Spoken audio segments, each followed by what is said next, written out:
Maklumat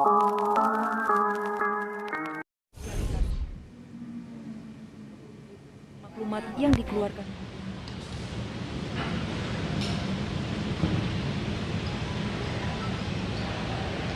Bismillahirrahmanirrahim.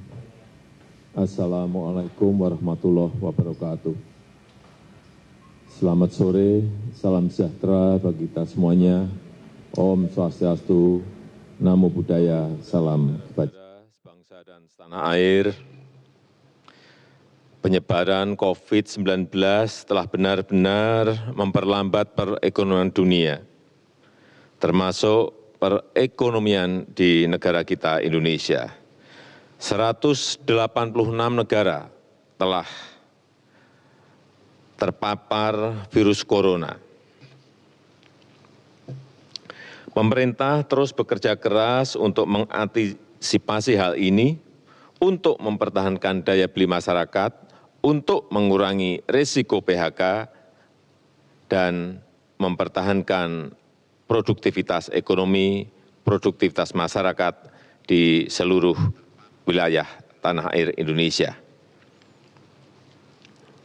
Pada kesempatan ini, saya hanya akan berfokus pada kebijakan bantuan-bantuan yang disediakan oleh pemerintah, langsung kepada masyarakat untuk mempertahankan daya beli masyarakat. Pertama, saya telah perintahkan kepada semua menteri, gubernur, bupati, dan wali kota agar memangkas rencana belanja yang tidak prioritas di APBN maupun di APBD. Anggaran perjalanan dinas, pertemuan-pertemuan yang tidak perlu, dan belanja-belanja lain yang tidak langsung dirasakan oleh masyarakat harus dipangkas. Kedua, kementerian dan lembaga di pusat, serta juga pemerintah daerah, provinsi, kabupaten, dan kota harus melakukan refocusing kegiatan dan melakukan realokasi anggaran untuk mempercepat penanganan COVID-19, baik yang terkait dengan isu-isu kesehatan maupun yang terkait dengan isu-isu ekonomi. Landasan hukumnya sudah jelas. Hari Jumat yang lalu, tanggal 20 Maret 2020, telah saya tanda tangani Inpres nomor 4 tahun 2020. Selain memerintahkan refocusing kegiatan dan relokasi anggaran, Inpres ini juga memerintahkan untuk percepatan pelaksanaan pengadaan barang dan jasa untuk mendukung percepatan penanganan COVID-19. Sekali lagi, bukan hanya untuk penanganan kesehatan masyarakat, tetapi juga untuk penanganan dampak ekonomi masyarakat. Yang ketiga, saya minta kepada kementerian dan lembaga dan juga pemerintah daerah, provinsi, kabupaten, dan kota, agar selain menangani isu kesehatan masyarakat, kita juga harus menjamin ketersediaan bahan pokok dan mempertahankan daya beli masyarakat, utamanya masyarakat lapisan bawah. Kita harus membantu para buruh, membantu para pekerja harian, membantu para petani, membantu para nelayan, membantu para pelaku usaha mikro dan kecil, agar daya belinya tetap terjaga, agar terus beraktivitas dan berproduksi. Keempat, saya telah perintahkan agar program padat karya tunai, sekali lagi program padat karya tunai harus diperbanyak, harus dilipat gandakan dengan tetap mengikuti protokol kesehatan untuk pencegahan dan penularan COVID-19, yaitu dalam bekerja harus menjaga jarak yang aman. Program padat karya tunai di beberapa kementerian seperti Kementerian PUPR, Kementerian Perhubungan, Kementerian Pertanian, Kementerian KKP harus segera dieksekusi. Dana desa dan program-program pemerintah daerah, provinsi, kabupaten, dan kota juga harus mengutamakan cara-cara padat karya. Ini akan membantu masyarakat membantu para petani, para buruh tani, para nelayan di pedesaan di seluruh tanah air. Sekali lagi, dengan tetap mengikuti protokol kesehatan, yaitu dalam bekerja harus menjaga jarak yang aman. Kelima, kepada penerima kartu sembako, pemerintah memberikan tambahan sebesar 50.000 per keluarga penerima, sehingga menjadi 200.000 per keluarga penerima yang akan diberikan selama 6 bulan.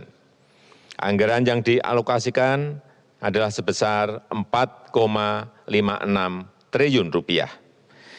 Yang keenam, kepada calon penerima kartu prakerja, pemerintah akan mempercepat implementasi kartu prakerja, sekaligus untuk mengantisipasi para pekerja yang terkena PHK, para pekerja harian yang kehilangan penghasilan, para pengusaha mikro yang kehilangan pasar dan omset, agar dapat meningkatkan kompetensi dan kualitas SDM-nya. Alokasi anggaran yang disediakan di dalam kartu prakerja ini adalah sebesar 10 triliun. Sehingga nanti setiap peserta kartu prakerja akan diberikan honor insentif 1 juta per bulan selama 3 sampai 4 bulan.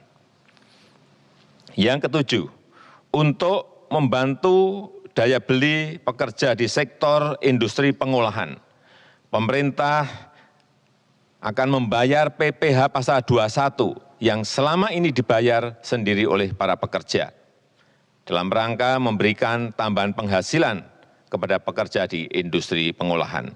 Alokasi anggaran yang disediakan sebesar 8,6 triliun rupiah. Kedelapan, kepada para pelaku UMKM,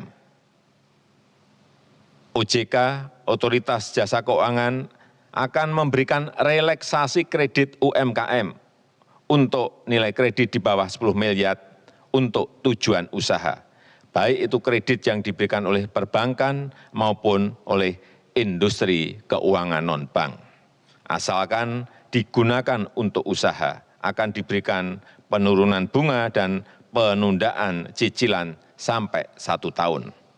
Oleh karena itu, kepada tukang ojek, kepada supir taksi yang sedang kredit kendaraan bermotor dan kredit mobil, nelayan yang sedang kredit perahu tidak perlu khawatir, pembayaran bunga dan angsuran diberikan kelonggaran 1 tahun.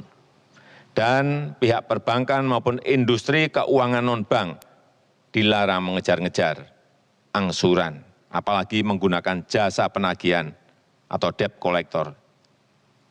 Itu dilarang, dan saya minta kepolisian mencatat hal ini.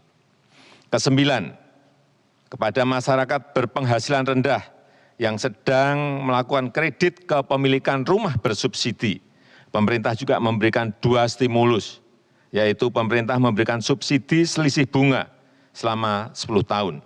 Jika bunga di atas 5%, maka selisih besaran bunganya akan dibayar pemerintah. Pemerintah juga memberikan subsidi bantuan uang muka bagi yang akan mengambil kredit rumah bersubsidi. Anggaran yang disiapkan 1,5 triliun rupiah. Saya mengajak seluruh jajaran pemerintah, baik di pusat maupun di daerah, sampai ke level kelurahan dan desa, untuk selalu tanggap terhadap situasi kesehatan dan kondisi ekonomi masyarakat. Kita harus kerja keras, kita harus bersatu dan bergotong royong menghadapi tantangan ini. Terakhir, saya juga mengapresiasi gerakan masyarakat yang telah turut mensosialisasikan, memasyarakatkan physical distancing atau jaga jarak aman, yang terus mengingatkan kita semuanya untuk berdisiplin. Karena hanya dengan kedisiplinan yang kuat, kita dapat mencegah penyebaran COVID-19. Percayalah, kita bangsa besar, kita bangsa petarung, bangsa berjuang. Insya Allah kita bisa, insya Allah kita mampu dalam menghadapi tantangan global yang berat sekarang ini. Terima kasih, saya tutup. Wassalamualaikum warahmatullahi wabarakatuh.